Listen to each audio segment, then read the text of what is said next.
Bismillahirrahmanirrahim. Assalamualaikum warahmatullahi wabarakatuh.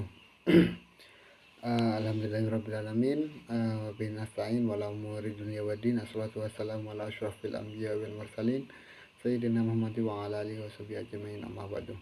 Yang saya hormati kepada dosen pengampu tahsinul Quran, yakni kepada Bapak Fikri Fakhrihin MBBI, dan juga segenap rekan-rekan mahasiswa PAI 7C, yang mana pada kesempatan kali ini saya akan menjelaskan tentang ahkamul huruf. Untuk ahkamul huruf yang pertama yaitu tentang hukum nun sukun dan tanwin. Yang mana hukum nun sukun dan tanwin adalah salah satu tajwid yang terdapat dalam Quran. Hukum ini berlaku jika nun sukun atau tanwin bertemu huruf-huruf hijaiyah, tertentu. Pembagian dari nun sukun dan tanwin ini ada menjadi 4, yaitu ada izhar, ada ikhfa, ada idgham, ada iqlab. Untuk yang pertama yaitu izhar halqi, yang mana izhar halqi adalah mengeluarkan lafal atau suara dari tenggorokan dan dibaca dengan jelas, yakni tanpa dengung.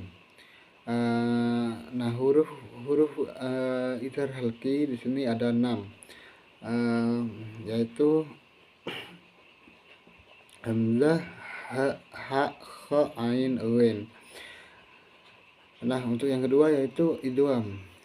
Nah, idgham ini menurut bahasa adalah memasukkan sesuatu ke dalam sesuatu. Adapun secara istilahnya adalah bertemunya huruf yang bersukun dengan huruf yang berharokat, sehingga keduanya huruf tersebut menjadi satu huruf. Huruf kedua menjadi bertasydid. Kemudian lidah mengucapkan huruf tersebut dengan sekali ucapan. Idgham menurut pengertian ilmu tajwid adalah apabila nun sukun atau tanwin bertemu dengan salah satu huruf idgham yang 6, yaitu ya, ro, lam, mim, waw, nun, maka dinamakan idgham. Nah, di sini idgham dalam hukumnya dibagi menjadi 2, yaitu yang pertama idgham bigunnah. Secara bahasa idgham artinya memasukkan. Bigunnah artinya dengan dengung. Sedangkan dengan pengertian hukum nun sukun dan tanwin adalah apabila nun sukun atau tanwin bertemu dengan salah satu huruf yang 4, maka disebut dengan idgham bigunnah, yakni ya, nun, mim, waw. Cara membacanya yaitu idgham bigunnah adalah dengan memasukkan suara nun sukun atau tanwin ke dalam huruf idgham bigunnah yang ada di hadapannya sehingga menjadi satu ucapan. Yang kedua yaitu idgham bila gunnah. Artinya idgham bila gunnah artinya tanpa disertai dengung, yakni sengau. Idgham bila gunnah dalam pengertian hukum nun sukun dan tanwin adalah apabila ada nun sukun atau tanwin bertemu dengan salah satu huruf yaitu lam dan ro, maka disebut dengan idgham bila gunnah. Cara membacanya, idgham bila gunnah adalah dengan memasukkan suara nun sukun atau tanwin sepenuhnya kepada huruf lam dan ro. Hukum bacaan yang ketiga yakni iqlab. Iqlab yaitu salah satu hukum tajwid yang ketika ada huruf nun sukun ataupun juga tanwin yang ketemu dengan huruf hijaiyah ba, secara harfiah iqlab mempunyai arti menggantikan atau mengubah sesuatu dari bentuk aslinya. Cara membaca iklab yaitu dengan cara menggantikan atau mengubah huruf nun sukun ataupun tanwin jadi suara huruf mim sukun. Oleh karenanya oleh karena itu ketika mau mati ataupun eh, nun sukun ataupun tanwin akan bertemu dengan huruf ba, maka bibir atas dan bibir bawah tersebut posisinya tertutup dan juga diiringi dengan suara dengung kurang lebih 2 harokat.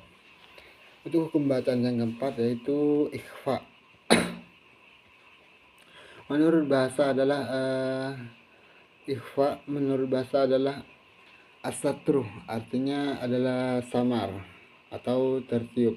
Adapun ikhfa menurut istilah adalah mengucapkan huruf dengan sifat antara izhar dan idgham tanpa tasdid dan dengan menjaga gunnah pada huruf yang diikhfakan. Ikhfa dalam pengertian nun sukun dan tanwin adalah apabila nun sukun dan tanwin bertemu dengan salah satu huruf ikhfa yang berjumlah 15 maka dinamakan ikhfa hakiki.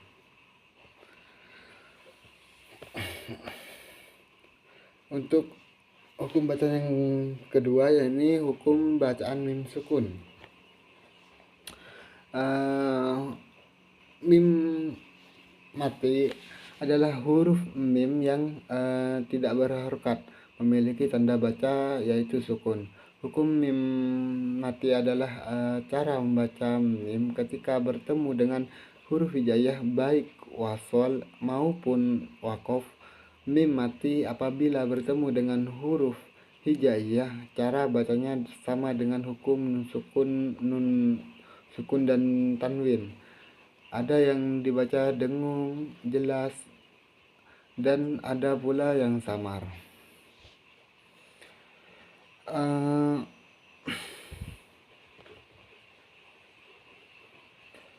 Hanya saja membedakan keduanya adalah terletak pada bibir. Kalau nun sukun atau tanwin tidak melalui 2 bibir, sementara mim sukun melalui 2 bibir. Mim yang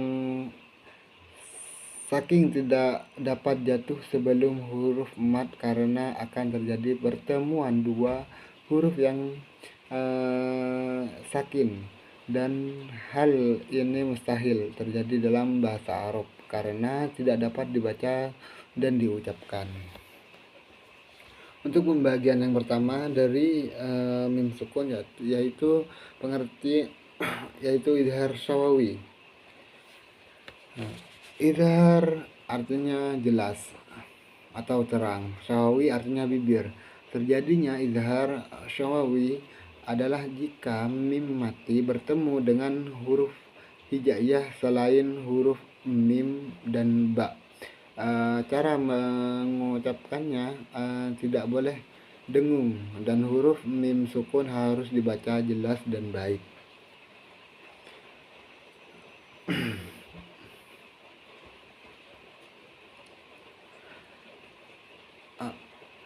Apabila huruf mim sukun bertemu dengan huruf waw dan fa, maka harus berhati-hati jika membacanya. Yakin dengan lebih cepat serta lebih jelas tanpa gunnah.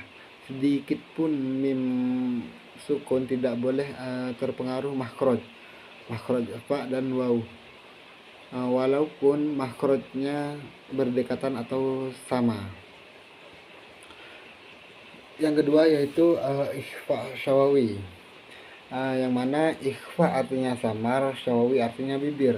Ikhfa syawawi hanya terjadi apabila memenuhi 3 syarat sebagai berikut, yakni yang pertama apabila ba berada setelah mim yang mati. Yang kedua yaitu terjadi di antara 2 kata. Yang ketiga terjadi proses gunnah. Untuk pembagian yang ketiga dari mim sukun yaitu idgham mimih. Idgham mimih disebut juga idgham mumatsilain. dinamakan idgham mimih karena dalam proses idghamnya huruf mim dimasukkan kepada huruf mim pula, dan disebut mumatsilain karena huruf berhadapan sama baik makhraj maupun sifatnya. Idgham artinya melebur atau memasukkan huruf sukun ke dalam huruf berharkat setelahnya. Idgham mislain apabila mim mati bertemu dengan huruf mim yang berharkat. Untuk hukum bacaan yang ketiga yaitu hukum bacaan idgham kabir dan idgham shaghir.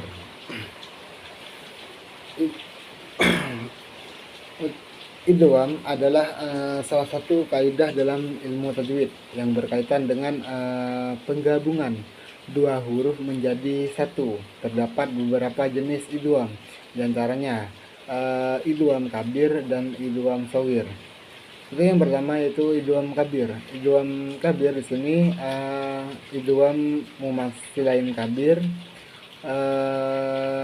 ada idgham mutaqaribain kabir, dan juga ada idgham mutajanisain kabir. Nah, untuk yang kedua yaitu idgham shaghir, yang mana terbagi menjadi tiga juga, yaitu yang pertama idgham mutamatsilain shaghir, idgham mutaqaribain shaghir, ada idgham mutajanisain shaghir. Demikian yang dapat saya sampaikan, kurang dan lebihnya saya mohon maaf. Wassalamualaikum warahmatullahi wabarakatuh.